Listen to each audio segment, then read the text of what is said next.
আসসালামু আলাইকুম এভরিওয়ান, সবাই ভালো আছেন। এই যে এটা মাছের ডিম আমি হাত দিয়ে ভালো করে মাখিয়ে নিয়েছি। আর এখানে এই যে পেঁয়াজ, রসুন কুচি, কাঁচামরিচ কুচি এগুলো আমি সব ঢেলে দিলাম। দিয়ে এখানে আমি রসুন বাটা হাফ চামচ, আদা বাটা হাফ চামচ, পেঁয়াজ বাটা হাফ চামচ, কাঁচামরিচ বাটা হাফ চামচ, আর জিরের গুঁড়ো, ধনের গুঁড়ো এগুলো সব দিয়ে একসাথে আমি এটাকে মিক্সড করে নেব। সাথে চাউলের আটা আর একটু বেসন দিয়ে ভালো করে মাখিয়ে এটা রেখে দিব ফ্রিজে। নরমালে যখন ভাজবো তখন গরম গরম ভেজে এটাকে খাবো।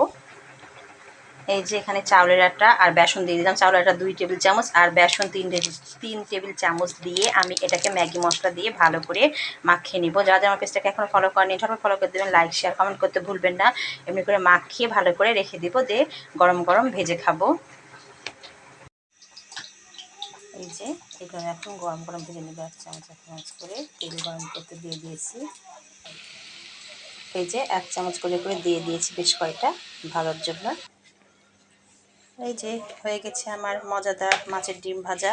গরম ভাতের সাথে খান বা নাস্তা হিসেবে খান, যেভাবে খাবেন সেভাবেই মজা।